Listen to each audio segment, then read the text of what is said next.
โดยรวมแล้วข้าพเจ้าเห็นดีตามการเสนอห่าง2มติดังกล่าวแต่ก็อยากขอมีความเห็นแลกเปลี่ยนเติมอันที่1มติเกี่ยวกับแผนพัฒนาเศรษฐกิจสังคมสำหรับสื่อมติคือข้าพเจ้าได้เสนอเมื่อเสาร์นั้นขอให้ตัดตัวกองประชุมขังปฐมฤกษ์ขังปฐมฤกษ์ของอันออกใส่แต่มติกองประชุมสภาแห่งชาติว่าโดยการนับพ้องเอาแผนพัฒนาเศรษฐกิจสังคมแห่งชาติ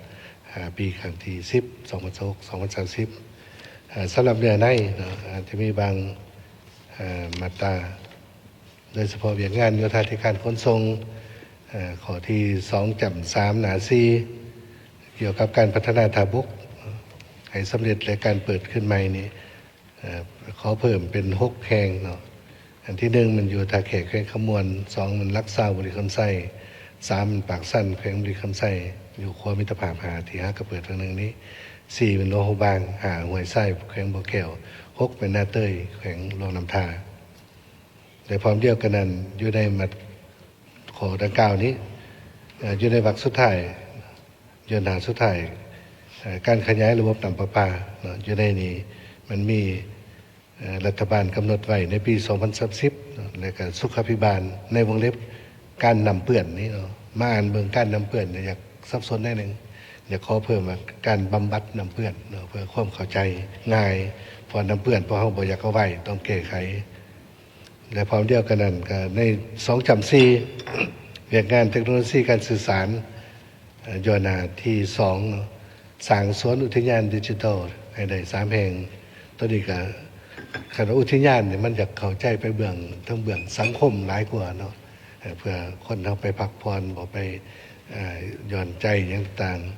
ฉะนั้นแหละคิดว่าควรใส่คำศัพท์ที่ใกล้เคียงเนาะกับภาษาอังกฤษที่เขาจะเอ่ยเป็นดิจิทัลพาร์คเนาะเขาเอ่ยว่า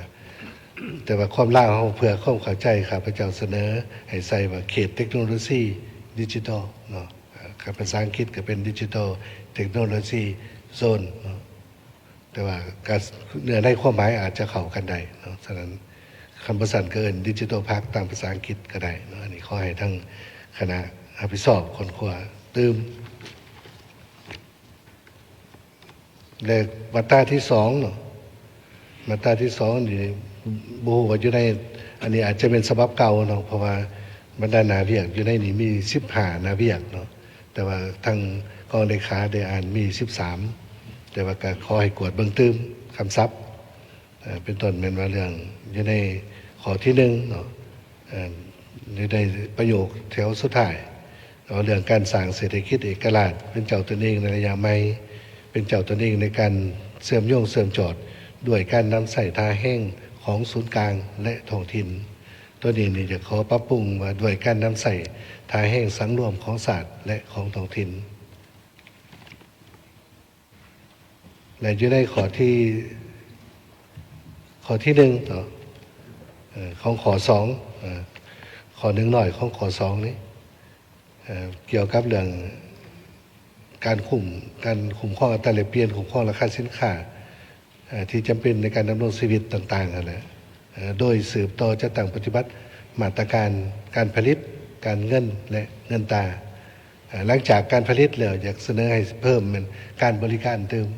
ปลอดทางแห้งของพระเฮาเป็นประเทศเสริมโยงเสริมจอดหันและล็อกแลนดิ้งเสริมเวียกงานบริการด่านบ่การบินผ่านบ่การขนส่งบ่อันนี้การท่องเที่ยวบ่มันมีอยู่ในของเขตนี่หลวงหลายสถานขอให้เพิ่มตัวเวียกบริการนี่เติมและอยู่ในวรรคสุดท้ายเนาะของประโยคสุดท้ายของขอ1หน่อยนี้เรื่องมีมาตรการแก้ไขสภาพขาดแคลนน้ำมันในระยะต่อหน้าให้มีความยืนยงเป็นต้นการหันไปสู่น้ำใส่รถไฟฟ้าและให้เพิ่มเติมเป็นและการน้ำใส่พลังงานทดแทนในหลายทางเลือกซึ่งปัจจุบันเนี่ยเพื่อประหยัดกระแสไฟฟ้าเพราะเขาหันมาสู่การใส่แสงแผ่นแสงตะเวนนอกจากว่าสร้างเป็นโซล่าฟาร์มแล้วสร้างเป็นไฟฟ้าอยู่หลังคาเฮือนบ่หรือว่าแสงสว่างเยื่องทางโดยแสงตะเวนบ่หรือว่าการกสิกรรมโปมน้ำโดยแผ่นแสงตะเวนบ่ต่างๆที่หลากหลายเนาะอันนี้เป็นมีพลังงานทางเลือกนอกจากแสงตะเวนกับพลังงานอื่นอันนี้ขออธิบายเนาะในนั้นพอเวลาจำกัดแต่ส่วนข้อ2เรื่องการแก้ไขปัญหาเขตร้อนนี้ อยากเพิ่มไซโตของเขตการศึกษานี้แม่นการอุดหนุนอย่างเหมาะสมต่อคู่แพทย์อาสาสมัครติดพันกับการปฏิรูประบบการศึกษาให้สอดคล้องในอย่างใหม่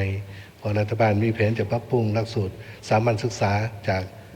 5 บวก 4 บวก 3มาเป็น6 บวก 3 บวก 3พร้อมเดียวกันเพราะก็มีโรงเรียนสามัญศึกษาวิชาชีพเขาตื่มเพื่อให้เด็กหน่อยจบมัธยมเนี่ยสามารถบ่จำเป็นต้องไปสมัครงานก็มีอาชีพของตนเอง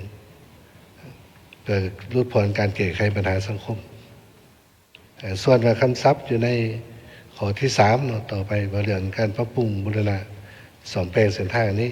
คือว่าอาจจะเป็นเพื่อก่อสร้างฟื้นฟูและซ่อมแซมเส้นทางที่เปรเนาะคำศัพท์เดี๋ยวพร้อมเดียวกันนั่นก็ตัวการควบคุมรถที่มีน้ำหนักเกินนี้ที่พายทางเพนี่ก็อยากให้ตื่มว่านอกจากมีน้ำหนักเกินและมีการดัดแปลงพาหนะพอผ่านมานี่รถบรรทุกได้เป็นก่อนเขาจะไปต่อทั้งขางต่อยังขึ้นไปตื่มเนาะเห็นได้น้ำหนักมันได้หลายตื่มแต่ว่ามันก็เกินมาตรฐานก็พายเกิดอุบัติเหตุและอื่นและนอกจากนั้นก็มันอยู่ในวักแถวสุดท้ายเนาะเอาใจใส่ข่มข้องพังเมืองอยากให้เพิ่มเขาตื่มมันและการปฏิบัติเข้มงวดตามแผนจัดสรรและนำใส่ที่ดินของคณะกรรมการให้สอดคล้องตามกฎหมายและนิติกรรมกฎหมายส่วนไปเวียนการเกษตรกรรมอยู่ในข้อหานี้นอกจากการผลิตฝุ่นปุ๋ยแล้วแนวพันธุ์แล้วอยากให้มีอาหารสัตว์ดื่มเพราะเกษตรกรรมมี2 อันเอาเรื่องการปลูกการเลี้ยงสารปลูกมันก็ต้องเพราะเรื่องฝุ่นปุ๋ยแนวพันธุ์แต่ว่าการเลี้ยงก็ต้องมีอาหารนับทางอาหารปรุงแต่งนับทางอาหารธรรมศาสตร์คือเขาปลูกยาปลูกสลีต่างๆ